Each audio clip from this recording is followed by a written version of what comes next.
नमस्कार। मैं डॉक्टर दीपमाला IFPS द्वारा प्रायोजित निरंतर प्रतिदिन अंतर्राष्ट्रीय वेबिनार फोरम का 499 दिवस में आप सभी का स्वागत करती हूं। आज के इस वेबिनार को शुरू करने से पहले हम सभी लोग 1 मिनट का साइलेंट प्रेयर करेंगे। ओके, आज की हमारी गेस्ट स्पीकर हैं डॉक्टर अपर्णा संदीप पारिक। मैम का मैं एक छोटा सा इंट्रोडक्शन दे रही हूँ। मैम ने BHMS किया, MD होम्योपैथी से किया है और ये PhD स्कॉलर भी है। इनका टीचिंग और प्रोफेशनल एक्सपीरियंस 24 सालों का है रिपर्टरी में। ये PG गाइड और PhD गाइड भी है।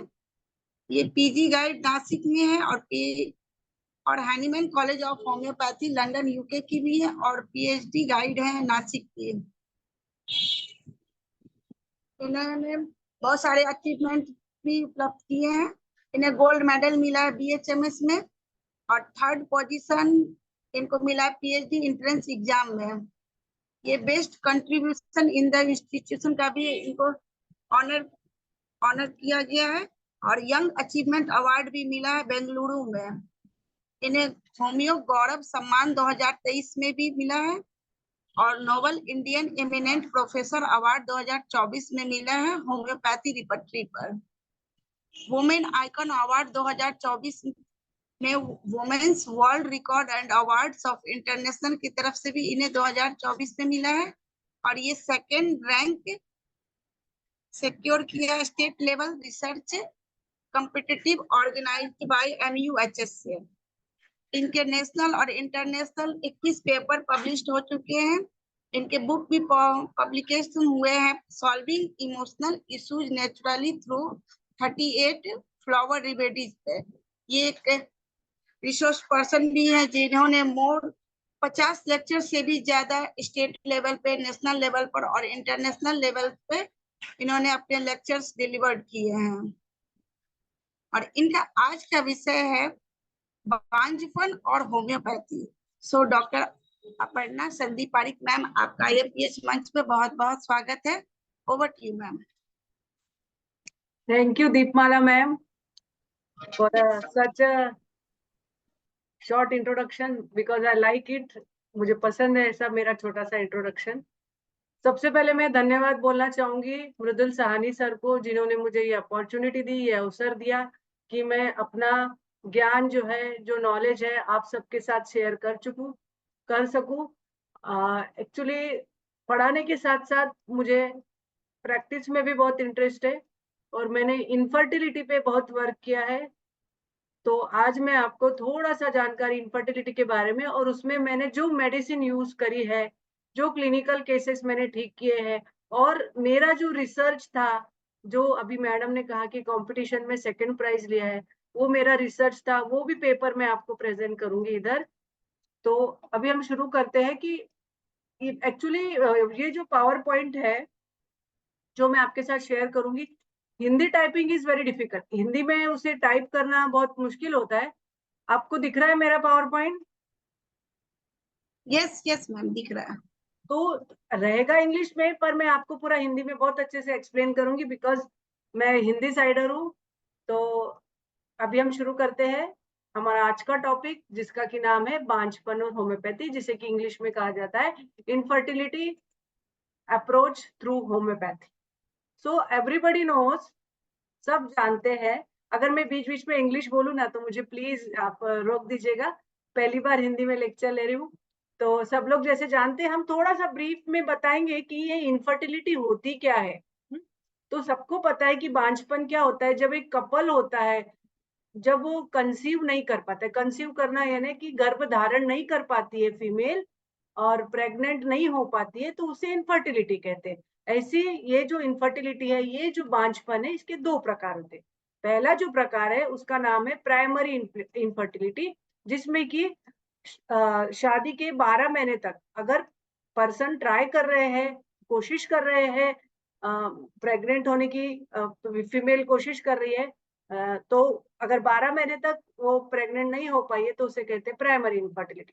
सेकेंडरी इनफर्टिलिटी किसे कहते हैं? जब कपल को एक बार प्रेगनेंसी हो चुकी है और जब दूसरा इशू चाहिए, दूसरी बार कंसीव करना चाहती है, और वो प्रेग्नेंट नहीं हो पा रही है, तो उसे सेकेंडरी इनफर्टिलिटी कहते हैं। सो ये जो इनफर्टिलिटी है, ये जो बांझपन है, आज हमारी दुनिया में 15% कपल को ये अफेक्ट कर रही है। एंड इसमें दोनों भी इन्वॉल्व होते हैं, या तो कुछ कमियां फीमेल में है या तो कुछ कमियां मेल में है, या तो कोई डिसीज फीमेल में है या तो कोई डिसीज मेल में है।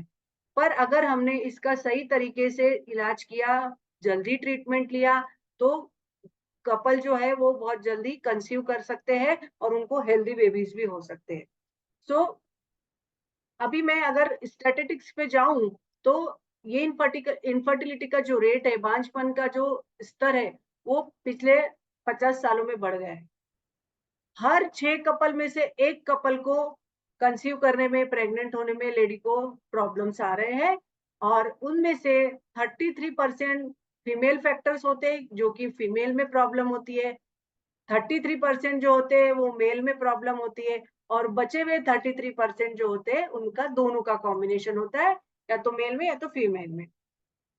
सम 84%, जितने भी 84% कपल है, कई बार नेचुरली भी कंसीव कर पाते हैं, और 2 साल के बाद एक्टिव अटेम्प्ट किया तो 92% गेट प्रेग्नेंट नेचुरली। मतलब उनको कोई ट्रीटमेंट का जरूरत नहीं पड़ता, उन्होंने अगर अपना थोड़ा लाइफस्टाइल चेंज किया, थोड़ा सा डाइट पर ध्यान दिया, तो वो लोग फिर ऐसे नेचुरली भी प्रेग्नेंट हो जाते।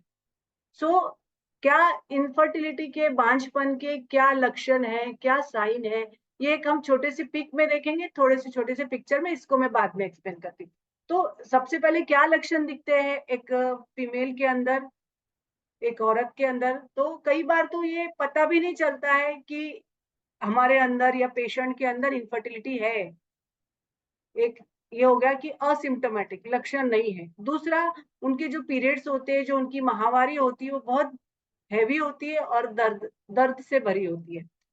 तीसरा, या तो उनके पीरियड इरेगुलर होते हैं या फिर उनके पीरियड बंद हो जाते, अपसेंट रहते हो, आते ही नहीं है। तो ये लक्षण आप फीमेल इनफर्टिलिटी में देखेंगे। और उसके साइन क्या रहेंगे, क्या देखेंगे आप, कि जब हम इन्वेस्टिगेशन करवाते हैं, जब हम उनके जांच करवाते हैं, तो हमें पता चलता है कि उनके जो हार्मोन के लेवल्स है वो बिगड़ गए, एबनॉर्मल हो गए, ऊपर नीचे हो गए। उनकी जो ओवरी के बाजू से जो फेलोपियन ट्यूब्स निकलती है उसमें ब्लॉक हो गया है, या फिर सेक्सुअली ट्रांसमिटेड डिसीज जो भी है, सिफिलिस है, एड्स है, जो भी है वो पॉजिटिव आता है। ये तो कारण हो गए, सिम्टम और साइन, जो लक्षण है जो हमको दिखाई देते हैं, ये हो गए फीमेल इनफर्टिलिटी के। अब मेल इनफर्टिलिटी में क्या होता है? मेल इनफर्टिलिटी में तो ऐसा ही होता है जैसा फीमेल में मैंने कहा, कभी कभी कुछ लक्षण ही नहीं रहते, often without symptom. There are some erectile और इजुकुलेशन कारण होते हैं, उनके टेस्टिस में दर्द रहता है, ये सिम्टम पेशेंट कई बार प्रेजेंट करते हैं। दूसरा जो साइन है मेल इनफर्टिलिटी का, उनके भी हार्मोनल लेवल्स एबनॉर्मल हो जाते हैं। उनका जब सीमेन का एनालिसिस किया जाता है, विश्लेषण किया जाता है, तो उसमें भी एबनॉर्मल, कई बार स्पर्म कम हो जाते हैं, कई बार स्पर्म मोटाइल नहीं रहते हैं, मूवमेंट नहीं करते हैं, और कई बार उनकी जो बायोप्सी की जाती है टेस्टिस की, वो भी टिपिकल नहीं आती है, अटिपिकल आती है। तो ये सारे सिम्टम्स अभी मैंने आपको बताए। तो देखा जाए तो रेयरली कोई भी क्लियर सिम्टम इनफर्टिलिटी के नहीं देता है, पर कब पता चलता है कि उन्होंने कंसीव करने के लिए कोशिश करी और उनको उसमें सक्सेस नहीं मिला, पर कोशिश कर रहे हैं प्रेगनेंसी के लिए। पर वुमन क्या सिम्टम नोटिस करती है, क्या लक्षण देखती है, कि पीरियड्स इरेगुलर हो रहे हैं। दैट मीन्स उसका मतलब क्या हुआ कि उनके अंदर ओवुलेशन नहीं हो रहा है। ओवुलेशन यानी क्या होता है, जब ओवरी से फॉलिकल्स बाहर निकलते हैं, ओवम बाहर निकलता है, जो कि आगे चल के स्पर्म के साथ फ्यूजन होता है और वो एक फीटस में या फिर जायगोट में कन्वर्ट होता है।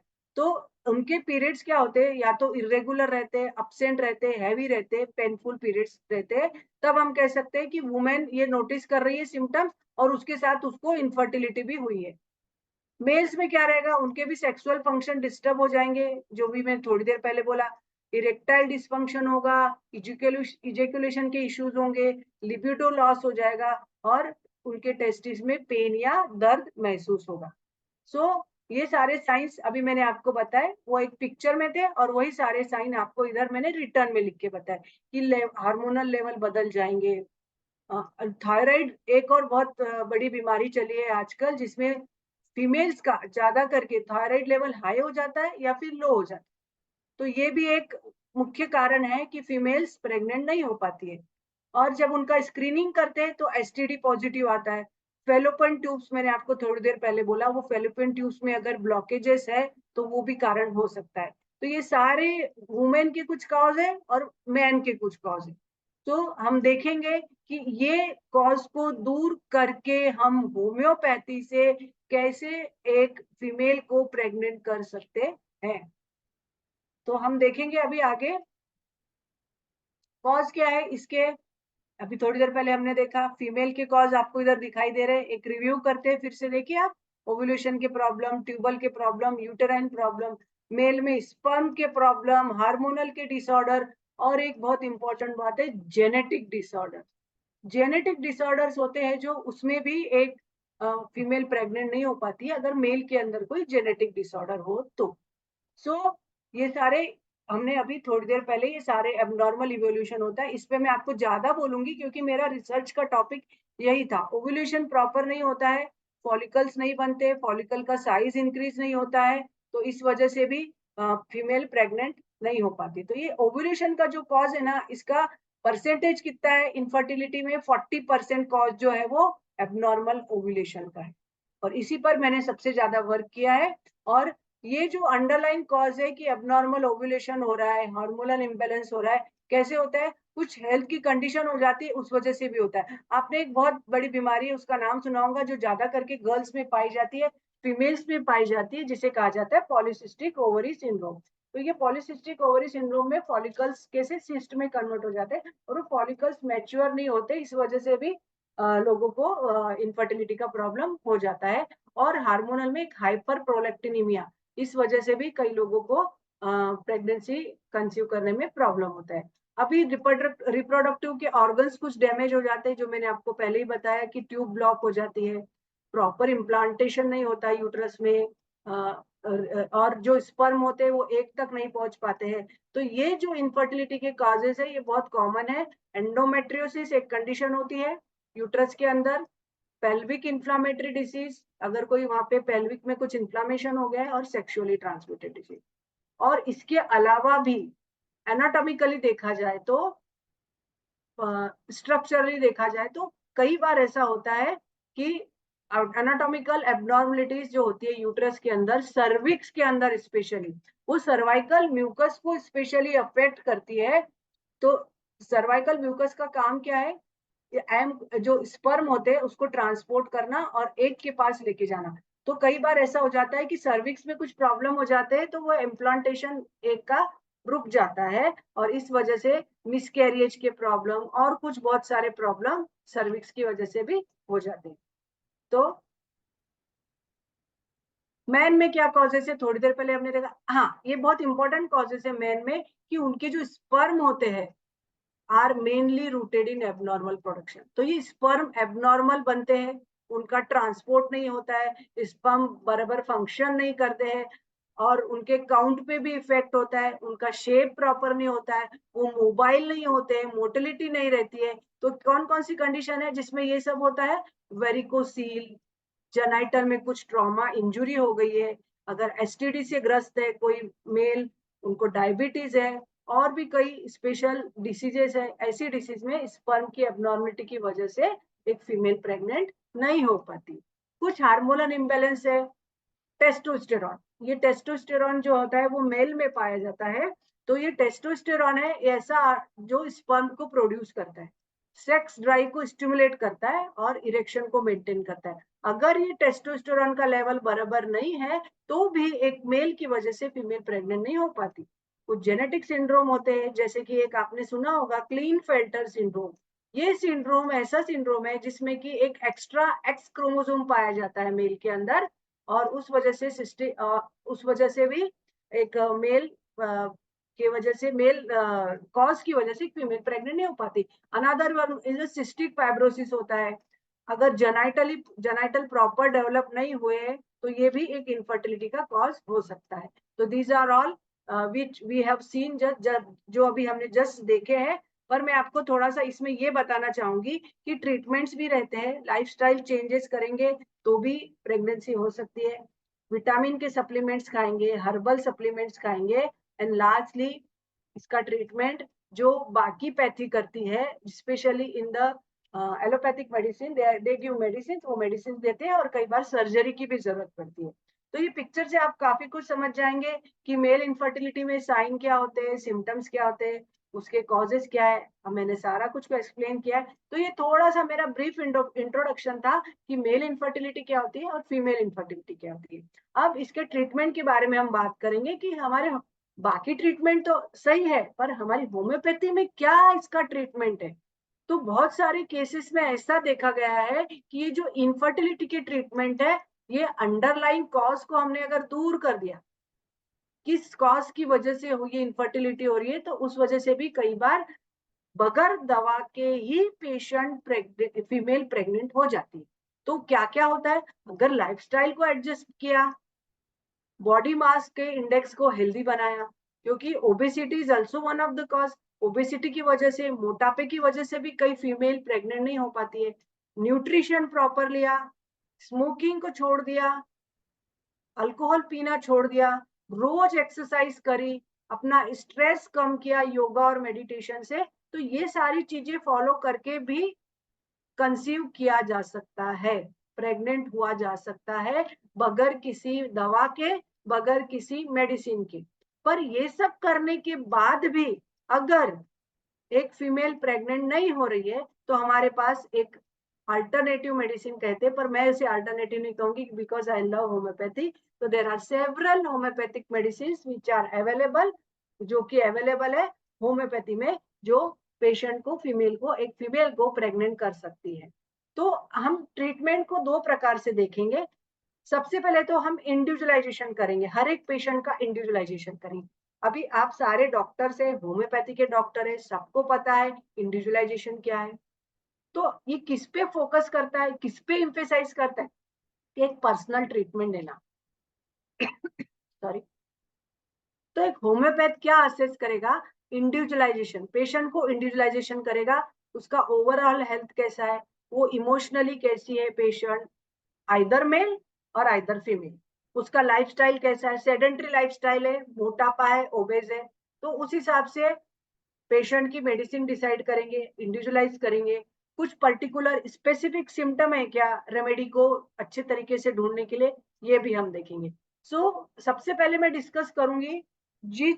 हाँ, सबसे पहले आप सब लोग ये जान ले कि मैं यहाँ वही मेडिसिन डिस्कस करूंगी जिन जिन पेशेंट को मैंने इन मेडिसिन से प्रेग्नेंट वुमेन्स को किया है, वही मेडिसिन डिस्क्राइब करूंगी। बाकी मेडिसिन भी होती है, पर ये मेरा एक्सपीरियंस बोलता है कि these medicine are very useful. तो मैं जो सबसे पहले आपको कॉन्स्टिट्यूशनल मेडिसिन बताऊंगी विच आर वेरी यूजफुल, और पर्टिकुलर कौन सा सिम्टम लेके मैंने पेशेंट को प्रेग्नेंट किया है पेशेंट को, वो मैं आपको बताऊंगी।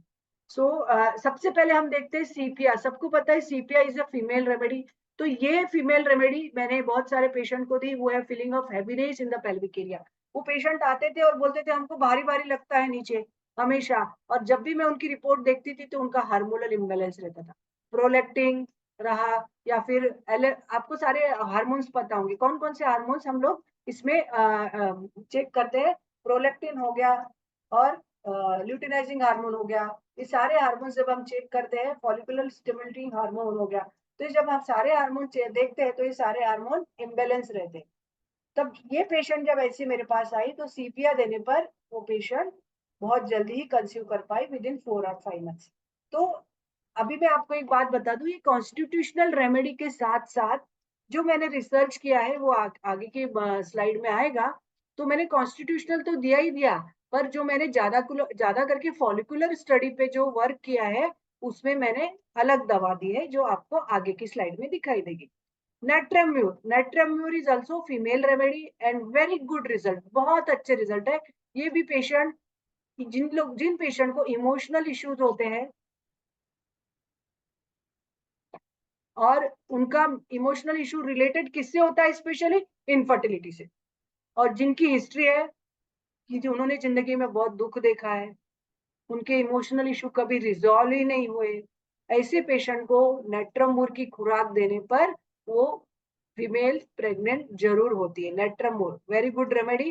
कॉन्स्टिट्यूशनल की बात कर रही हूँ मैं। लाइकोपोडियम, लाइकोपोडियम में आप सबको पता है कि लाइकोपोडियम रेमेडी में क्या रहता है, लो सेल्फ स्टीम रहता है, लैक ऑफ कॉन्फिडेंस रहता है। और इसके साथ साथ मैंने देखा कि जो लाइकोपोडियम की फीमेल्स जब भी आती थी, हाँ एक मेल भी आया था, तो डाइजेस्टिव इश्यू सबसे ज्यादा इफेक्ट करते थे। कभी एसिडिटी हो रहा है, कभी फ्लैचुलेंस हो रहा है, हमेशा डाइजेस्टिव डिस्टर्बेंसेस रहते थे ऐसे पेशेंट में। Pulsatilla also very good remedy for woman with, इन लोगों का साइकिल हमेशा इरेगुलर रहता है, पल्सेटिला लेडी का, और इमोशनली बहुत सेंसिटिव रहती है। तो ये 4 कॉन्स्टिट्यूशनल रेमेडी पे मैंने बहुत वर्क किया है, और मैंने देखा है कि ये सारी कॉन्स्टिट्यूशनल मेडिसिन देने से पेशेंट को इनफर्टिलिटी में राहत मिलती है और उनको बहुत जल्दी प्रेगनेंसी का सुख प्राप्त होता है। अभी जो मैंने एक्सपीरियंस किया है उस हिसाब से मैं आपको बताऊंगी कि एक मदर टिंचर होता है एब्रोमा रेडिक्स। तो ये जो सारी मेडिसिन है ना, मैं आपको फीमेल के लिए बता रही हूँ, आप जरूर नोट करें कि एब्रोमा रेडिक्स नाम का एक मदर टिंचर होता है। जब हम इनको 5 ड्रॉप्स डोजेस में देते हैं दिन में 3 बार, menstrual from the first day of menstrual flow for 7 days, तो इट विल क्यूर डिस्मेनोरिया। अगर पेशेंट के अंदर डिस्मेनोरिया है, मतलब माहवारी के वक्त पेट में जब दर्द होता है, तो ये दवा उसको भी जरूर ठीक करती है और पेशेंट को फर्टाइल भी करती है, पेशेंट को प्रेग्नेंट भी करती है। And will bring on conception if intercourse is perform after caseation of menses. तो आपको कब देने का है, 5 ड्रॉप्स देने के, दिन में 3 बार देने के हैं। कब शुरू करना है, जब menstrual flow from the first day of menstrual flow for 7 days. And हमको क्या बोलना पड़ता है पेशेंट को, to perform the intercourse after the cessation of menses. Another remedy is Agnus castor. Everybody has सबको पता है एग्नस कैस्टस फीमेल जेनाइटेलिया हो या मेल जेनाइटेलिया, सब पे बहुत अच्छा एक्ट करती है। तो मेरे अनुभव में ये आया कि मैंने जब एक डोज दिन में एक बार दिया, 5 drops in water in cases of infertility और स्टरलिटी, क्या कारण था, स्पेलिंग थोड़ा वो हुआ है, स्कैंटी मेंसेस थे, मेंसेस बहुत कम थे, ल्यूकोरिया होता था, ऐसे लोगों को मैंने ट्राई किया एग्नस कैस्टस। जब एग्नस कैस्टस की खुराक उनको दी गई, तो और जब उनका डिसलाइक देखा गया कि संबंध बनाने में उन्हें डिसलाइक होता था, उन्हें पसंद नहीं था, ये मेन सिम्टम देख के जब उनको एग्नस कैस्टस दिया गया तो वो फीमेल प्रेग्नेंट हुई। एक और मदर टिंचर है एलेट्रिस फर क्यू। देखो मैंने आपको पहले ही बोला, कॉन्स्टिट्यूशनल मेडिसिन का अलग रोल है। कॉन्स्टिट्यूशन पेशेंट का पूरा फिजिकल मेकअप, मेंटल मेकअप, पर उसके साथ हम और क्या एडजुवेंट, या एडजुवेंट तो नहीं बोलेंगे, और क्या हम ऐड कर सकते हैं जो हमको होम्योपैथी में हनुमान सर ने सिखाया है। तो this remedy that is aletris फर, this remedy tones up the uterus, ये यूट्रस को एक टोनिंग देती है। और अगर इनफर्टिलिटी किस वजह से हो रही है, एनीमिया हुआ है, प्रोलैप्स है, ल्यूकोरिया है, रेक्टल डिस्ट्रेस है, pre mature and profuse menses हो रहे हैं, और साथ में जब उसको लेबर लाइक पेन्स होते हैं मेंसेस के दौरान, तो हम ये रेमेडी दे सकते हैं। एक बहुत सुंदर रेमेडी है, आप लोगों ने भी सुना होगा, ये भी मेडिसिन मैंने क्लिनिकल प्रैक्टिस में यूज करी है, ऑरमूर नेट्रोनेटिकम 3x। पोटेंसी आप जरूर ध्यान रखिए, क्योंकि ये पोटेंसी मदर टिंचर ये बहुत बड़ा रोल प्ले करती है।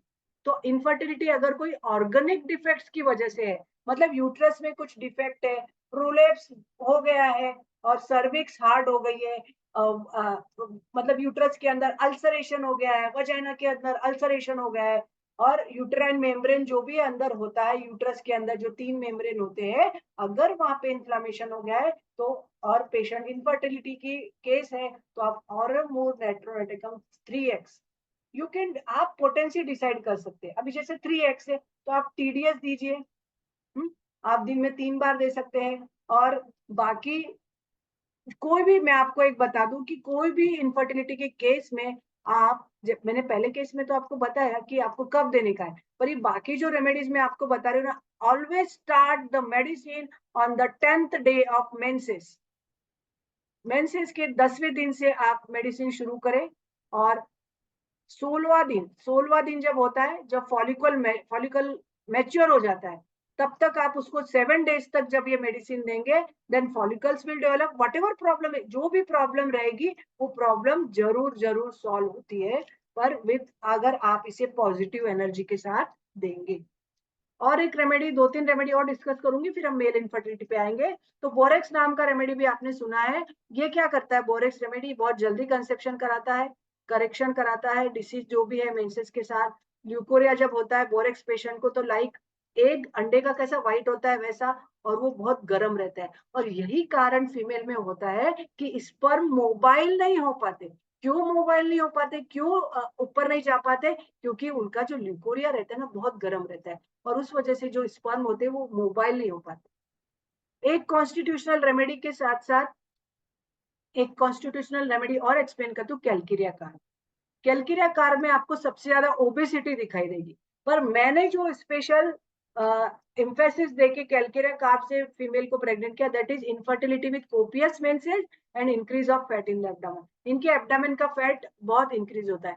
एक बहुत बड़ा कॉज मैंने आपको बताया था कि जब फेलोपियन ट्यूब्स ब्लॉक हो जाती है, या तो एक ट्यूब ब्लॉक है या दोनों भी ट्यूब ब्लॉक है, तो अगर ऐसा कुछ हो जाता है तो इसके लिए इयोपिनम 3, अब यहाँ पे एक्स नहीं है, तो you can give in the, आप सेंटिसिमल पोटेंसी में प्रिस्क्राइब कर। बायोकेमिक मेडिसिन की बात करें तो Kali phos 6x, calcarea floor 6x, तो अलॉन्ग ये इंडिकेटेड रेमेडी के साथ, अगर समझो आप एक कॉन्स्टिट्यूशनल भी दे रहे हो तो आप बाजू में बायोकेमिक भी दे सकते हो। तो इसका dose of this remedy combine करके पहले के जमाने में क्या होता था ना, ग्रेन्स में इसको दिया जाता था, तो यहाँ पे मैंने लिखा है दोनों का 3-3 ग्रेन अगर आप पेशेंट को देते हो, इनफर्टिलिटी के पेशेंट को, तो patient will definitely give relief, उनको रिलीफ मिलता ही मिलता है। अगर किसी का यूट्रस वीक है तो उनको आप वाइबर्नम ओपुलस नाम का एक मदर टिंचर है, दिन में 1 डोज दीजिए, और एक प्रकार के यूटेराइन टॉनिक भी वाइबर्नम ओपुलस को कहा जाता है। लेकेसिस इज आल्सो कॉन्स्टिट्यूट, ये भी एक कॉन्स्टिट्यूशनल मेडिसिन है, पर मोस्ट ऑफ द टाइम हमने देखा है कि क्लाइमेट्रिक एज में काम करती है। मेरे को जो अनुभव आया, आप लोग सबके अनुभव अलग अलग होंगे, पर इसका मेन कब उपयोग होता है? जब फेलोपियन ट्यूब्स ब्लॉक होती है। और आपको एक खास बात बताऊं, लेकेसिस तो लेफ्ट साइड एक्ट करती है, पर ये कब एक्ट करती है? फेलोपियन ट्यूब जब राइट साइड की ब्लॉक होती है, मेरा अनुभव है। और राइट ओवरी में अगर बर्निंग हो रहा है, जलन हो रहा है, यूट्रस बेंट हो गया है, तो अगर आप लेकेसिस देंगे, मेरे को ये सारे फाइंडिंग्स ना उनके सोनोग्राफी में मिले थे कि यूट्रस बेंट होगा। पेशेंट बार बार बोल रहे थे कि राइट साइड में बर्निंग होता है, राइट साइड में बर्निंग होता है, ये सोच के मैंने लेकेसिस दिया। तो Lachesis also plays a very good role, बहुत अच्छा रोल है लेकेसिस का। नेट्रम कार्ब आपने सुना होगा, नेट्रम कार्ब ये भी बहुत अच्छी रेमेडी है। जब मेल का सीमेन रिटेन नहीं करता है, इट कम्स आउट, तो जैसे कि बहुत सारा ट्रीटमेंट ले लिया और पेशेंट को रिलीफ नहीं है, इनफर्टिलिटी 5 साल हो गए, 6 साल हो गए, बहुत जिद्दी केस है, पेशेंट प्रेग्नेंट नहीं हो पा रही, सर्विक्स भी हार्ड हो गया है, सीमेन रिटेन नहीं होता है, वजाना के जो वॉल्स है वो भी ग्रोथ में डिफेक्टिव है, तो ऐसे केस में नेट्रम कार्ब आपको बहुत अच्छा रिजल्ट देगा। सीमेन रिटेन होने लगता है और पेशेंट प्रेग्नेंट हो जाता है।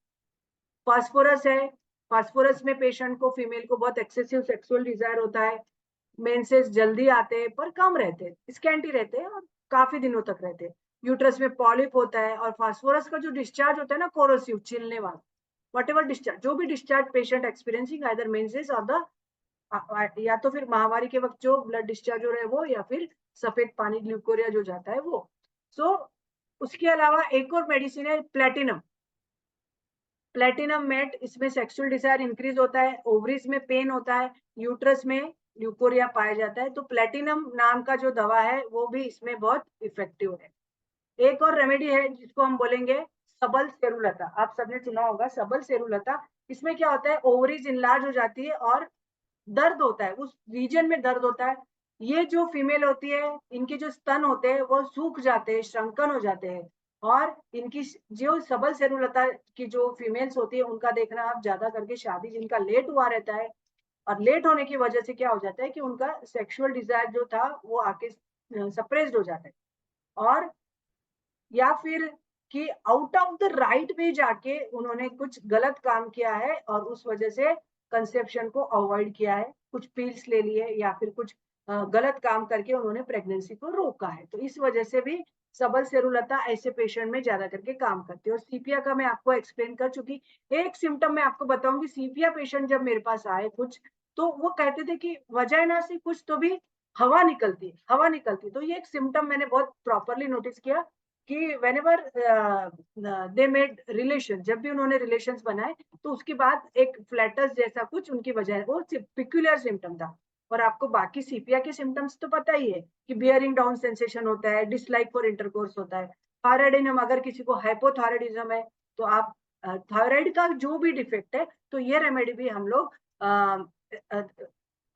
इनफर्टिलिटी को ठीक करने में यूज कर सकते हैं। क्योंकि थायराइड एक ग्लैंड है, उसका कुछ डिसऑर्डर है, यूट्रस में इन्फ्लामेशन हो गया है और सर्जरी भी करा ली, उसके बाद भी कंसेप्शन नहीं हो रहा है, तो थायराइडिनम 3x की टेबलेट आप ठीक कर सकते हैं। और ये एक मदर टिंचर बहुत अच्छी है जो कि मेल में भी काम आती है, फीमेल में भी काम आती है, जिसका नाम है टर्नेरा, और एक डेमियाना भी है। तो अगर कोल्डनेस है, सेक्स के प्रति कोई डिजायर नहीं है, तो उसके लिए turnera Q and they are very indifferent to sex, जैसे कि सीपिया हो गया, उसके साथ भी अगर आप टर्नेरा मदर टिंचर देंगे तो पेशेंट के अंदर डिजायर इंक्रीज हो जाता है। जेरोफाइलम, जेरोफाइलम में क्या होता है, आखिरी रेमेडी है, अपन अल्फाबेटिकली जा रहे हैं, वल्वा इन्फ्लेम्ड हो जाता है और उनको बहुत इचिंग होती है और ये कारण की वजह से इनफर्टिलिटी होती है। तो ऐसे पेशेंट को जब मैंने जेरोफाइलम दिया तो उनका प्रेगनेंसी हो गया। अब नोट, आप ये 3 पॉइंट नोट करो। जो इनफर्टिलिटी फीमेल में होती है ना, वो कई बार यूट्रस में डिसीज की वजह से, मेंसेस प्रॉपर नहीं है, ल्यूकोरिया हो रहा है, ओवरीज में एबनॉर्मलिटी है, फैलोपियन ट्यूब, अगर हमने ये डिफेक्ट को क्योर कर लिया तो कंसेप्शन हो जाता है। तो हमको किस पे फोकस करना है, उनके मेंसेस प्रॉपर है कि नहीं है, ल्यूकोरिया तो नहीं हो रहा है, ओवरी में कुछ एबनॉर्मलिटी तो नहीं है, फेलोपन ट्यूब में कुछ एबनॉर्मलिटी तो नहीं, तो एबनॉर्मलिटी तो नहीं है, ये देखने पर अगर ये डिफेक्ट हमने ठीक किया है तो पेशेंट कंसीव कर लेगा। होम्योपैथिक ट्रीटमेंट के साथ साथ एक अनुभव मेरा है कि vitamin A, vitamin A supplements नहीं, विटामिन ए जिन फूड्स में पाया जाता है, अगर उनका सप्लीमेंट दिया तो मैंने देखा कि विटामिन ए देने पर, होम्योपैथिक ट्रीटमेंट साथ में देने पर पेशेंट बहुत जल्दी कंसीव करता है। उसके बाद आता है कि रिप्रोडक्टिव जो एज होती है, अगर प्रॉपरली डेवलप नहीं हुआ है 19 ईयर्स के पहले, इनमें क्या हो जाता है, अगर कोई 19 ईयर्स के पहले या 7, पुराने जमाने में जल्दी शादियां हो जाती, तो अगर वो पर्टिकुलर एज में उनका रिप्रोडक्टिव ऑर्गन का रिप्रोडक्टिव साइकिल शुरू हो जाता है, तो ये ऐसी जो 19 साल की बोलो एडोलेसेंट गर्ल्स होती है, ये लोगों में एक तो या तो कंसीव नहीं करते, और अगर प्रेगनेंसी होती भी है तो एक्टोपिक होती है, मतलब यूट्रस में नहीं होके कहीं और जाके इम्प्लांटेशन हो जाता है। ठीक है, अभी मेल्स के लिए मैं आपको थोड़ी ज्यादा ड्रग्स तो नहीं, मैंने मेल्स पेशेंट ज्यादा ठीक नहीं किए, पर जितना मुझे मेल्स के बारे में पता है, मेरे हस्बैंड भी प्रैक्टिस करते हैं, तो उन्होंने जो मेल्स पेशेंट को स्पेशली मेडिसिन दिए, वो मेडिसिन में आपके साथ थोड़ा सा एक ही स्लाइड में डिस्कस करना चाहूंगी। फास्फोरस, फास्फोरस में irresistible sexual desire but no ability to perform, ऐसे जब पेशेंट आए उनको फास्फोरस दिया गया तो उनको उनकी वाइफ जो थी वो प्रेग्नेंट हुई, और इनकी वजह से प्रेग्नेंट हुई क्योंकि ये ठीक हुए। सेलेनियम करके एक दवा है, उनमें इम्पोर्टेंसी का साइन पाया जाता है, उनका सीमेन बहुत पतला होता है, ठंडा होता है, ऑर्डरलेस होता है, whenever they perform the action the penis relaxes, तो increase desire with decrease ability, desire तो इंक्रीज है पर एबिलिटी क्या है, कम है। थूजा, थूजा दिया उन्होंने कई पेशेंट को, तो उनको जो लोग सिफिलिस से सफर कर रहे थे, गोनोरिया से सफर कर रहे थे और इम्पोर्टेंट थे, उनमें थूजा ने बहुत अच्छा काम किया। थूजा भी हम सोच सकते हैं, अगर आपके पास कोई ऐसे केसेस हो इनफर्टिलिटी मेल्स वालों में, तो इनमें आप ये मेडिसिन यूज कर सकते हैं। एक बहुत सुंदर मदर टिंचर है, आपने शायद नाम सुना है कि नहीं सुना है, ट्रिबुलस टर, ट्रिबुलस टर नाम का एक मदर टिंचर है। इन लोगों में क्या होता है, डिस्चार्ज जो इनका पेनिस से होता है बहुत जल्दी निकल जाता है और थोड़े इम्पोर्टेंस होते हैं बिकॉज ऑफ उनकी उम्र बढ़ जाती है, उनका सीमेन वीक होता है, उनके स्पर्म खत्म हो जाते हैं, या तो फिर उनका काउंट लो हो जाता है, मोबिलिटी कम होती है स्पर्म की। तो जो भी स्पर्म की एबनॉर्मलिटी है, डेफिनेटली ये मेडिसिन वर्क करती है। Spermatozoa like coiled tail pieces, जो स्पर्म से वो उनका कॉइल्ड टेल है, टेल होती है ना स्पर्म में, तो अगर घूम ऐसे कॉइल्ड में है, पेयरिंग ठीक से नहीं है, तो ये क्या करती है, स्पर्म को प्रॉपर बनाती है ताकि वो एग के साथ फर्टिलाइज हो सके। अगर ये मेडिसिन हम 10 to 15 ड्रॉप्स दिन में 3 बार देते हैं तो पेशेंट को हेल्प होती है अपनी वाइफ को प्रेग्नेंट करने के लिए। इसके आपको आप सोचेंगे कि आज मैंने दवा दे दी और पेशेंट ठीक, इसके लिए पेशेंस का बहुत जरूरत होता है। और ये दवा कब काम करती है, कब रिजल्ट हमको मिलते हैं, 4 से 6 महीने में। और जो थोड़ी देर पहले मैंने आपको फीमेल्स में बताया ना, this mother tinctures are very good. ये जो मदर टिंचर है ये भी बहुत अच्छा काम करती है, टर्नेरा क्यू एंड डेमियाना क्यू, जिनमें स्पर्म ही एब्सेंट है। अगर आप इनका 10 ड्रॉप्स दिन में 3 बार देंगे तो आप the patient easily get their wife pregnant।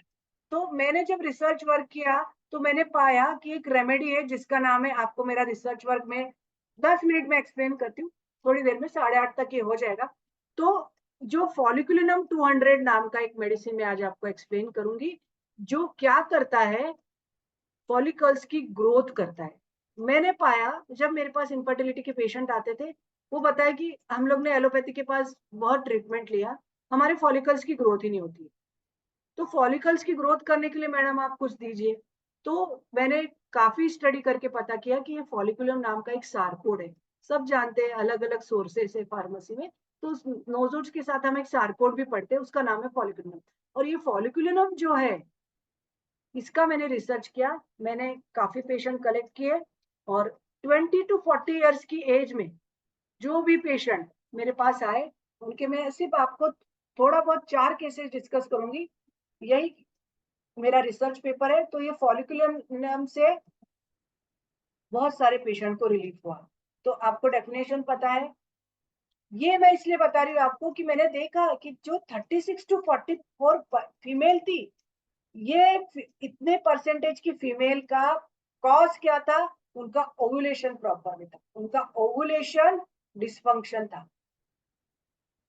तो इनफर्टिलिटी देखा जाए तो आज की डेट में बहुत लोगों का प्रॉब्लम हो रहा है।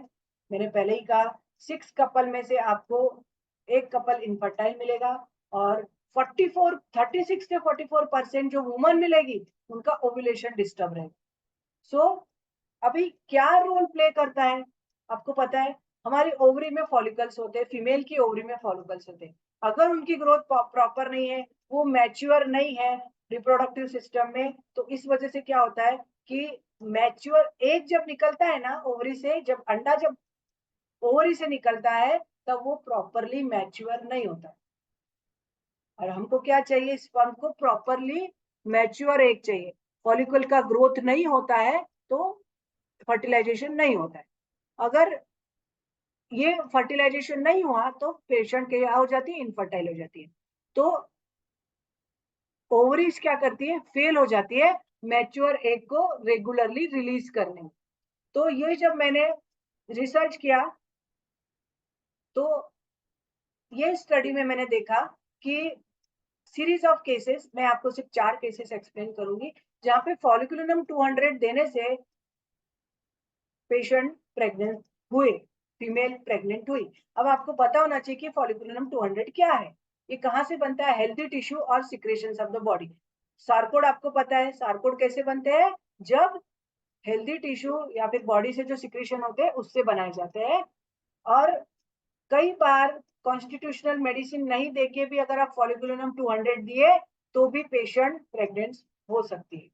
और मैंने ये मेडिसिन फॉलिकुलम 200 दिया, पर मैंने अकेला फॉलिकुलम 200 नहीं दिया, मैंने इसको किसके साथ एडमिनिस्टर किया, कॉन्स्टिट्यूशनल रेमेडी के साथ। आप सभी डॉक्टर है, सबको पता है कॉन्स्टिट्यूशनल रेमेडी क्या होती है। और फिर मैंने इनका आउटकम असेस किया। सबसे पहले देखा मैंने उनके मेंसेस रेगुलर हुए कि नहीं हुए, उनके हार्मोनल जो डिस्फंक्शन हो गए थे, उनके जो लेवल कम ज्यादा हुए थे वो बैलेंस में आए कि नहीं आए, और उनकी फर्टिलिटी कैसी रही, उसमें इंप्रूवमेंट हुआ कि नहीं आया। ये मेरा आउटकम असेसमेंट था। ये सारी चीजें मैंने देखी। फिर फॉलिकुलम के बारे में थोड़ा सा बोलूंगी कि ये फॉलिकुलम सारकोड है, कहाँ से डिराइव करते हैं, जो ओवरीज में फॉलिकल्स बनते हैं वहां से इसको डिराइव करते हैं। और ये फॉलिकुलम हमेशा फीमेल्स पे काम करती है, और बहुत सारे मेंस्ट्रुअल प्रॉब्लम्स, हार्मोनल इशू है, ये फॉलिकुलम जरूर जरूर ठीक करती है। तो सबसे पहली प्रॉब्लम कौन सी ठीक करती है फॉलिकुलम, जब मेंसेस इरेगुलर हो जाते हैं। हेवी हो जाते हैं, प्रोलॉन्ग पीरियड्स होते हैं, मेंस्ट्रुअल डिस्टर्बेंसेस हो जाते हैं। प्री मेंस्ट्रुअल सिंड्रोम में भी इसका बहुत अच्छा रोल है। आप एक बहुत अच्छी रेमेडी पढ़ेंगे मेरे थ्रू, फॉलिकुलिनम। तो अगर पीएमएस है पेशेंट को, प्री मेंस्ट्रुअल सिंड्रोम है, मूड स्विंग्स हो जाता है, इरिटेबिलिटी, चिड़चिड़ापन होता है, ब्रेस्ट में टेंडर हो गए, स्तन दुखते हैं, या फिर इमोशनल और फिजिकल सिम्टम है मेंस्ट्रुएशन के पहले, तो फॉलिकुलिनम 200 देने से ये भी सिम्टम काफी रिलीफ हो जाते हैं। मेनोपॉज एज होती है, उसमें भी, अभी तो हम इनफर्टिलिटी पढ़ रहे हैं, पर मेनोपॉज के एज में भी आप फॉलिकुलिनम दे सकते हैं। मेनोपॉज से रिलेटेड कौन कौन से सिम्टम्स होते हैं? हॉट फ्लैशेस होते हैं, मूड चेंज हो जाता है, हार्मोनल इम्बेलेंस हो जाते हैं, तब भी फॉलिकुलिनम अच्छा काम करता है। फर्टिलिटी के इशू है, वो तो मैंने आपको थोड़ी देर पहले बोला है कि मैंने तो फॉलिकुलिनम से बहुत पेशेंट को प्रेग्नेंट किया है। हार्मोनल इम्बेलेंस में भी फॉलिकुलिनम का रोल बहुत अच्छा है। सो अभी मेरा रिसर्च क्वेश्चन था क्या, कि फॉलिकुलिनम एक होम्योपैथिक रेमेडी कितना काम करती है एक फॉलिकल की ग्रोथ करने में, हार्मोनल इम्बैलेंस को प्रॉपर करने में, और इन एक पेशेंट को प्रेग्नेंट करने में, और उसके साथ साथ क्या फैक्टर होते हैं जो कि कंट्रीब्यूट कर रहे हैं इनफर्टिलिटी में। ये मैंने रिसर्च क्वेश्चन तैयार किया। मेरा एम यही था कि इफेक्टिवनेस फॉलिकुलिनम का देखने का, और फॉलिकुलिनम का ऑब्जेक्टिव्स क्या थे कि सक्सेस रेट देखने का फॉलिकुलिनम 200 का, और ये अगर मैं कॉन्स्टिट्यूशनल होम्योपैथिक मेडिसिन के साथ देती हूँ तो ओव्यूलेशन होता है कि नहीं होता है। फिर मैंने उसका डोसेज डिसाइड किया। मेरा ऑब्जेक्टिव यही भी था कि इफेक्टिव डोसेज कौन सा है, ट्रीटमेंट कैसा है, कब देना है। उसके साथ साथ मैंने दो इंपॉर्टेंट चीजें उन पेशेंट को गाइड करी कि उनको लाइफ स्टाइल फैक्टर क्या है, उनकी फर्टिलिटी पे अगर इफेक्ट हो रहा है। मैं आपको पहले एक्सप्लेन कर चुकी लाइफस्टाइल फैक्टर कौन से होते हैं। अगर पेशेंट स्मोक कर रहा है, पेशेंट अल्कोहल ले रहा है, पेशेंट ओबेज है, लाइफस्टाइल चेंजेस करने के लिए भी उनको मैंने इनकरेज किया, उनको इमोशनल सपोर्ट किया। क्योंकि मेरे पास जो पेशेंट आते हैं वो 5 साल से त्रस्त है इनफर्टिलिटी से, 6 साल से, कई लोग 10 साल से। तो ये प्रोस्पेक्टिव केस स्टडी थी। तो फिर ये मैंने ऐसे ऐसे इंक्लूजन क्राइटेरिया लिए। मैंने फीमेल, वो तो पता है कि फीमेल पेशेंट ही ज्यादा लिए, मेल को मैंने कंसीडर ही नहीं किया। 20 to 40 इयर्स के थे। कई केसेस तो मैंने पॉलिसिस्टिक ओवेरियन सिंड्रोम, एंड्रोमेट्रोसिस और क्रोनिक पीआईडी के थे, वो भी मैंने लिए। और दोनों दोनों प्रकार की हमने इनफर्टिलिटी ठीक करी, प्राइमरी और सेकेंडरी। और कौन लोगों को छोड़ दिया मैंने, एक्सक्लूजन क्राइटेरिया भी रखना पड़ता है। तो जिनका मुझे कॉज नहीं पता, जिनके कंजेनाइटल डिफेक्ट्स है, और जिनके हस्बैंड का सीमेन एनालिसिस एबनॉर्मल है, वो पेशेंट को मैंने इस स्टडी में इंक्लूड नहीं किया। एक पर्टिकुलर केस रिकॉर्ड प्रोफार्मा बनाया, मेरी कॉलेज की ओपीडी से पेशेंट कलेक्ट किए, और कौन सी ओपीडी से कलेक्ट किए, जो हमारे यहाँ कॉलेज में हॉस्पिटल में ओबीजीवाई की ओपीडी है, वहां से मैंने पेशेंट कलेक्ट किए, और सैंपल सिर्फ मैंने 4 लिए, क्योंकि मुझे 4 पे ही रिसर्च करना था कि ये काम, मेडिसिन काम करती है कि नहीं करती है। ऐसे तो बहुत सारे पेशेंट आए, पर मैंने मेरी रिसर्च में 4 पेशेंट को इंक्लूड किया with inclusion and exclusion criteria. So जब भी पेशेंट मेरे पास पहली विजिट के लिए आए, मैंने उनकी क्या करी, केस टेकिंग ली, फिर उनका यूएसजी देखा। क्योंकि पेशेंट आके बोलते थे कि हम लोगों को, हमने बहुत सारे ट्रीटमेंट ले चुके हैं, हमारी बहुत बार फॉलिकुलर स्टडी हो चुकी है, पर हमारे गायनिकोलॉजिस्ट का कहना है कि फॉलिकल का ग्रोथ ही इंक्रीज नहीं होता है। तो फिर मैंने क्या किया, बराबर उनके पर्टिकुलर पीरियड डे पे, according to the period day, मैंने अल्ट्रासोनोग्राफी करी उन लोगों की सबकी, सिम्टम्स लिए, सोनोग्राफी करी, केस टेकिंग किया, एनालिसिस इवेल्युएशन किया सिम्टम का, रिपर्टराइजेशन किया होमपैथ सॉफ्टवेयर से, और मैंने कॉन्स्टिट्यूशनल रेमेडी निकाली। तो ये 4 केस में जो मुझे कॉन्स्टिट्यूशनल रेमेडी मिली, पहले केस में सीपिया, दूसरे केस में सल्फर, तीसरे केस में लाइकोपोडियम, और चौथे केस में मेडोरिनम। ये 4 प्रकार की मेडिसिन मैंने 4 केस में दी विथ, आप ध्यान से देखिए, विथ फॉलिकुलिनम। ये कॉन्स्टिट्यूशनल रेमेडी दी। क्यों?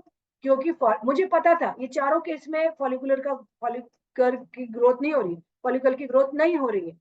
और पेशेंट के जब मैंने फिजिकल मेकअप देखा और उनके मेंटल जर्नल्स देखे, तो मुझे महसूस हुआ कि नहीं, सिर्फ फॉलिकुलिनम अकेला काम नहीं करेगा, फॉलिकुलिनम के साथ मुझे कुछ कॉन्स्टिट्यूशनल भी देना पड़ेगा। तो ये 4 मेडिसिन देने के बाद उनके उनके साथ मैंने फॉलिकुलिनम भी दी, और मुझे बहुत अच्छे रिजल्ट्स मिले। फिर पेशेंट को मैंने बोला कि रिपोर्ट करो एक पर्टिकुलर स्पेसिफिक इंटरवल में, क्योंकि मुझे देखना है मेडिसिन ने काम किया कि नहीं किया।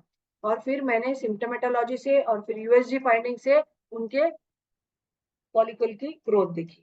तो ऐसे 4 केसेस है मेरे पास। I will show you in the ये 4 केसेस है, मैं आपको चार्ट में बताती हूँ because of lack of time.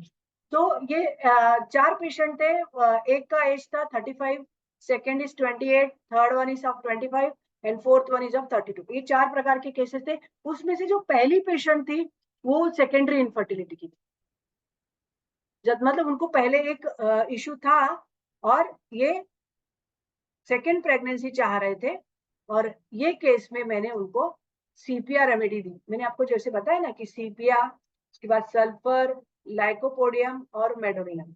अभी मैं आपको, अगर आप चाहे तो मैं आपको केस भी दिखा सकती हूँ, क्या क्या कंप्लेंट्स लेके पेशेंट आए थे। ये जो पहला केस है, ये 35 इयर्स की लेडी थी with secondary infertility for the fast 4 साल से प्रेग्नेंट नहीं थी। पहली जो डिलीवरी 9 इयर्स के पहले हुई थी, that was the normal. And all the symptoms, मैंने जो सारे सिम्टम देखे, ये सारे सिम्टम पूरे जो मैच हो रहे थे, सीपिया से मैच हो रहे थे। ये लेडी ने बहुत सारा हार्मोनल रिप्लेसमेंट थेरेपी भी यूज किया था, सॉरी, और इंट्रायूटेराइन इंसेमिनेशन भी हो गया था। कोई हिस्ट्री नहीं थी कंसेप्शन, अबॉर्शन की कोई हिस्ट्री नहीं थी। और इनफर्टिलिटी के साथ साथ उसको लेफ्ट साइडेड हेडेक होता था, जो कि हेड बात होने के बाद होता था। ठंडा वातावरण अच्छा लगता था, cold weather and working in cold. अकेला रहना पसंद था, there was one soft part on her chest. तो this is the case, very small. जो सिम्टम्स मैंने आपको बताया, इसको मैंने रिपर्टराइज किया। कौन कौन से मैंने सिम्टम लिए, द सेकेंड पैराग्राफ फिल शूर, पेशेंट चिली था, ससेप्टेबल टू कोल्ड था, साल्टी फूड पसंद करता था, नींद नहीं आती थी, भूलने की बीमारी थी, लिखने में गलतियां करता था, लेटर्स भूल जाता था। ये सारे आधार पर मैंने जब इनको सीपिया 200 दिया पहले फॉलिकुलिनम के साथ, और फॉलिकुलिनम की शुरुआत देखो आप, सबसे पहले मैंने स्टेट डोज दिया, स्टेट मतलब तुरंत, सीपिया 200 के बाद। और जब उनका मेंसेस आया, उनके मेंसेस आने के बाद मैंने 10वें दिन से, 10th डे से उनसे कहा कि फॉलिकुलिनम 200 आप लेना चालू करो, क्योंकि आपके फॉलिकल का ग्रोथ नहीं होता, ये आपका मेन कारण है। और देखा गया कि 3 महीने के बाद हर बार स्टडी करवाई, हर बार यूएसजी करवाई, तो पहले महीने मुझे फेल्यूर मिला, सेकेंड मंथ भी मुझे फेल्यूर मिला, पर जब थर्ड मंथ आया, at that time the patient बहुत हैप्पी हुई, उसका प्रेगनेंसी टेस्ट पॉजिटिव आया। क्योंकि जो ग्रोथ था, मैं आपको सोनोग्राफी की रिपोर्ट्स भी दिखाऊंगी, जो ग्रोथ था, कितना ग्रोथ लगता है, अगर 20 भी ग्रोथ हुआ है 20 mm, तो that will be capable of fertilise, वो कैपेबल होता है फर्टिलाइजेशन के। तो इन सबकी, इन सारे पेशेंट्स की ग्रोथ प्रॉपर होने लगी फॉलिकल की। ये होमपेथ सॉफ्टवेयर से रिपर्टराइज किया, दिस में भी आई थिंक ये आपको थोड़ा सा हेजी लग रहा होगा, but sepia will be the remedy, sepia remedy मैंने इनको दी थी। दूसरा केस है मेरा 28 ईयर लेडी का, जिनमें प्राइमरी इनफर्टिलिटी थी और 5 साल से वो लोग कोशिश कर रहे थे। पर ये पेशेंट में जो मेन कंप्लेंट, वो बोलती थी कि मुझे डिस्मेनोरिया बहुत होता है, मेंसेस के पहले भी और मेंसेस के बाद। और थॉरो केस टेकिंग करी गई, उनके फिजिकल जर्नल्स पे मैंने ज्यादा ध्यान दिया। पेशेंट को ल्यूकोरिया भी था, थीन ल्यूकोरिया था, और फिजिकल जर्नल में पेशेंट को मीट खाने का बहुत इच्छा होता था, मिल्क पीने का बहुत इच्छा होता था, और हमेशा कॉन्स्टिपेशन रहना, हार्ट स्टूल रहना। और मेंटल सिम्टम देखा जाए तो बहुत इरिटेबल, बहुत हर काम फास्ट करना, रेस्टलेस रहना, झगड़ालू, और कभी भी इनजस्टिस को टॉलरेट नहीं कर पाती थी। तो पास्ट में उसे क्रॉनिक डायरिया और रिकरेंट फीवर की शिकायतें होती थी, और उनकी जो मदर थी उस पेशेंट को, उनको पीआईडी और कोलेलिथियोसिस था। तो ये सारे केस जब मैंने रिपर्टराइज किए होमपेथ सॉफ्टवेयर से, तो कौन सी रेमेडी आई, सल्फर 200, ये कॉन्स्टिट्यूशनल पकड़ा मैंने। और फॉलिकुलिनम 200 का मेरा प्रिस्क्रिप्शन वैसा ही है, हमेशा 10th डे पे शुरू करना, कब तक लेने का, 14th डे तक, उसके बाद फॉलिकल की ग्रोथ शुरू हो जाती है। और ये पेशेंट में मेरी 3 महीने के बाद, पहला month fail, second month fail, 3 महीने के बाद वो पेशेंट प्रेग्नेंट हुई, और ऑब्स्टेटिक रिपोर्ट में एक सिंगल लाइव फीटस 14 वीक का दिखाई दिया, एंड द पेशेंट बहुत खुश हुई। ये भी उसका होमपेथ सॉफ्टवेयर से किया गया है रिपोर्ट। तीसरा केस भी 25 ईयर लेडी थी, वो भी प्राइमरी इनफर्टिलिटी से थी, बहुत चिड़चिड़ी थी। उसका हस्बैंड बोल रहा था इतनी चिड़चिड़ करती है और बहुत ज्यादा जिद्दी है, और इसका कॉन्फिडेंस कम है, कभी भी कोई काम करने जाएंगी तो पहले डर जाएगी, कुछ भी चीज होने के पहले उसको एंजाइटी हो जाती, आने वाले इवेंट्स के बदले में एंजाइटी हो जाती है, हमेशा चिंता में रहती है। और फिजिकल जर्नल में पेशेंट हॉट थी, कोल्ड को ससेप्टेबल थी, पानी का प्यास नहीं लगता था, मीठा खाने का इच्छा होता था, और दूध पीने की इच्छा नहीं होती थी। तो फिर ये केस में भी मैंने रिपर्टराइज किया उसको। ये सारी प्रॉब्लम्स का वही, जब वो अपने घर में एडजस्ट नहीं कर पाई, उसको एडजस्टमेंट का फियर था और मिस्टेक्स ज्यादा करती थी। Criticise and impending diseases, being criticised and impending diseases, उसको डर लगता था कि मुझे कोई क्रिटिसाइज करेगा, मेरी डिसीज के बारे में मुझे बोलेगा कि तुझे बहुत बड़ी बीमारी हो जाएगी, इम्पेंडिंग डिसीज। तो जब ये केस रिपर्टराइज किया गया तो कॉन्स्टिट्यूशनल मेडिसिन लाइकोपोडियम एंड फॉलिकुलिनम का मैं आपको बोल चुकी हूँ। कभी भी मैं 10th डे से शुरुआत करती थी और 4th डे पे। मुझे क्या था कि पेशेंट का constitution either through physical journal हम देखते और मेंटल जर्नल से करते हैं, तो वो कॉन्स्टिट्यूशनल मेडिसिन पेशेंट को देना जरूरी है। और उसके साथ साथ, क्योंकि वो डायग्नोसिस पहले, ये चारों पेशेंट का डायग्नोसिस यही था कि उनके फॉलिकल की ग्रोथ नहीं हो रही है, उनके फॉलिकल की ग्रोथ नहीं हो रही है। एक बात बोलूं, मैंने एक बार ऐसा भी ट्राई किया कि चलो अपन फॉलिकुलम नहीं देते हैं और अपन क्या करते हैं कि अपन कॉन्स्टिट्यूशनल मेडिसिन देके उसके फॉलिकल की ग्रोथ करते। 1 महीना हो गया, 2 महीना, 3 महीना, 6 महीने तक उसके फॉलिकल की ग्रोथ ही नहीं हुई। फिर मैंने ज्यादा स्टडी करके ये रेमेडी एक निकाली और इसमें मैंने पता किया कि ये जरूर फॉलिकल की ग्रोथ करता है। तो फिर जब मैंने इसको कॉन्स्टिट्यूशन के साथ दिया तो पेशेंट का मेंटल जर्नल्स भी इंप्रूव हुए, फिजिकल जर्नल्स भी इंप्रूव हुए, मेंटली पेशेंट बहुत काम में रहने लगा, एनर्जी लेवल बढ़ गया। और ये लेडी भी 3 मंथ्स के अंदर कंसीव कर गई। ये इसका उसका रिपोर्टरी शीट है। 4th lady is of 32 years. देवर वो 6 साल से बेबी के लिए ट्राई कर रहे थे, पर ये लेडी का मेंसेस बहुत इरेगुलर था, फ्लो नॉर्मल था, रेड फ्लूइड ब्लड आता था, डिस्मेनोरिया रहता था। इनका भी प्रॉपरली केस टेकिंग किया गया। पेशेंट बहुत हॉट था, उसको चॉकलेट का डिजायर होता था और आइसक्रीम का डिजायर होता था। और पास्ट में रिकरेंट लुकोरिया होता था उसको, प्रोराइटिस वल्सा, प्रोराइटिस वल्वा मतलब जननांगों में खुजली होना, ये शादी के बाद शुरू हुआ। फैमिली में पिताजी को ब्रेन ट्यूमर था, उनके हस्बैंड को गोनोरिया 5 साल पहले हुआ था, उन्होंने एलोपैथिक ट्रीटमेंट लिया था। तो ये फैमिली हिस्ट्री देख के बहुत सिग्निफिकेंट थी, तो मुझे सिलेक्शन ऑफ रेमेडी में ज्यादा समय नहीं लगा। इसमें जनरल सिम्टम्स कम थे, पर जो भी थे स्ट्रॉन्ग थे, पिक्यूलियर थे, कैरेक्टरिस्टिक्स थे। तो इनको मैंने मेडोरिनम 1 का डोज दिया और उसके बाद नोजोट था इसलिए 1 दिया मैंने, और फॉलिकुलिनम उसी तरीके से दिया। पर इसमें मुझे खास बात ये लगी कि ये लेडीज सिर्फ 2 महीने में उनको प्रेगनेंसी का टेस्ट पॉजिटिव आ गया। This was a good thing for me. For other cases मुझे 3 महीने लगे, पर ये केस में मुझे बहुत जल्दी रिजल्ट मिली।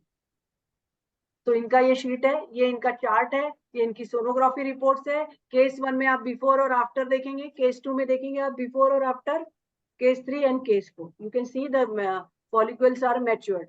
एक्चुअली इतनी सोनोग्राफी की रिपोर्ट्स जमा हो गई थी मेरे पास कि कौन सा आपको दिखाना, कौन सा नहीं दिखाना। हाँ, थैंक यू मैडम। क्योंकि समय का पाबंदी होनी सर चाहिए। ये लास्ट स्लाइड है मेरी, बस खत्म। बस 1 मिनट में आप समाप्त कर दीजिए। हाँ, तो ये 2 3 4 मैंने आपको जैसे बताया, और ये मेरा रिजल्ट रहा। मेरी फाइंडिंग्स ये रही कि फॉलिकुलर 200 बहुत इफेक्टिव है इनफर्टिलिटी इश्यूज में, और हार्मोनल इम्बैलेंस को ठीक करती है। और पर एक चीज आप जरूर ध्यान रखिएगा कि आपको पेशेंट को लाइफस्टाइल को मॉडिफाई करने पड़ेगा, और आपको पेशेंट की काउंसलिंग करना भी जरूरी है, क्योंकि हमारे पास इनफर्टिलिटी के जो पेशेंट आते हैं वो उनको इमोशनल सपोर्ट बहुत लगता है, क्योंकि उनको स्ट्रेस बहुत रहता है। तो उनका स्ट्रेस कम करना भी जरूरी है, लाइफस्टाइल मॉडिफिकेशन भी जरूरी है, और इमोशनल सपोर्ट देना भी बहुत जरूरी है। तो ये दिस वाज माय रिसर्च, ये मेरा रिसर्च था। और ये रिसर्च से काफी कंक्लूजन भी मेरा ये रहा कि शायद हो सकता है इसमें फ्यूचर रिसर्च भी लगे। मैंने तो खाली 4 केस ही लिए, क्या पता ज्यादा पार्टिसिपेंट के ग्रुप को लेके मैं इसको ज्यादा अच्छे से रिसर्च कर पाती। और ये रिसर्च में रैंडमाइज कंपैरेटिव स्टडी जो बोलते हैं ना कि होम्योपैथिक थेरेपी से और कन्वेंशनल थेरेपी दोनों से क्या आपको रिजल्ट मिला, ये भी मैं फ्यूचर में इसका मैं लिमिटेशन समझूंगी, ये भी हम कर सकते थे। ठीक है, तो these are all about my presentation. ये मेरा थैंक यू अपर्णा जी। अपर्णा जी, आपका प्रेजेंटेशन काफी अच्छा था। आपने पीपीटी आपने जो प्रेजेंटेशन दिया है वास्तव में बहुत बढ़िया है। मैं कुछ चैट बॉक्स में कुछ आए हुए क्वेश्चंस के विषय में आपको ध्यान आकर्षित करना चाहूंगा। एक क्वेश्चन है थायरोडिनम का हाइपर और हाइपो के केस में थायरोडिनम का क्या रोल हो सकता है इनफर्टिलिटी के लिए से और पोटेंसी के साथ में चाह रहे हैं। देखिए सर, थायराइडिनम का ऐसा है कि अगर थायराइडिनम ये भी एक सारकोड है, तो आप इसको 3x या 6x में देंगे तो इट इज वेरी जब इफेक्टिव। बोल रहे हैं बेटा बंद करो।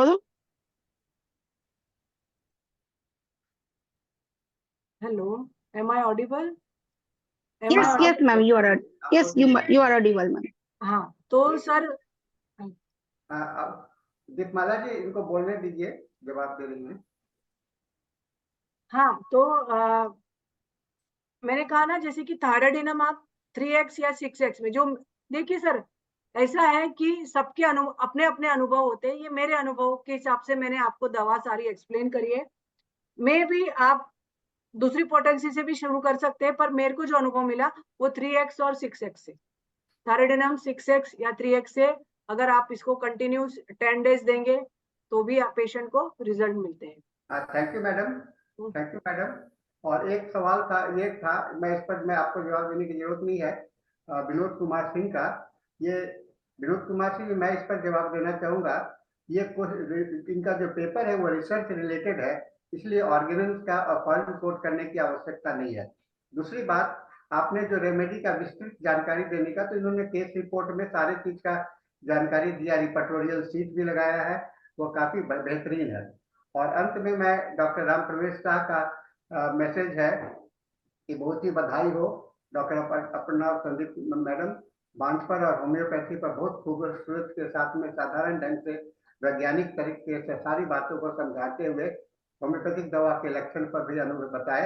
यही दवा होम्योपैथिक की दवा की खूबसूरती है। तो ये बड़ा अच्छा उन्होंने, बहुत बहुत उन्होंने धन्यवाद दिया है। अब इसके साथ में हम लोग का समय पूरा हो गया है।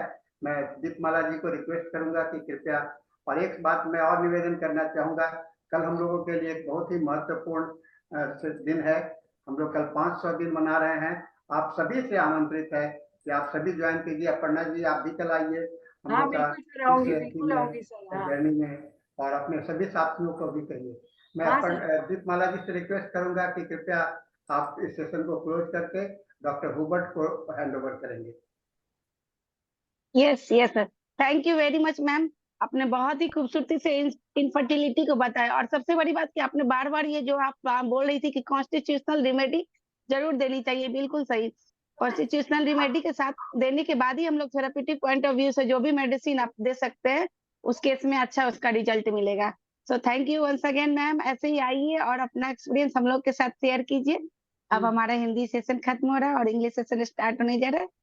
सब मैं माइक डॉक्टर हुबर्ट सर को हैंड ओवर कर रही हूँ। Over to you sir. Thank you. Can you hear me? Thank you, Dr. Deepamala, and thank you, Sahani sir, and Doctor. It was an excellent presentation. I heard Dr. Arpana, but now Thank you, sir. we are very much thankful to you. And now we are going to our English session.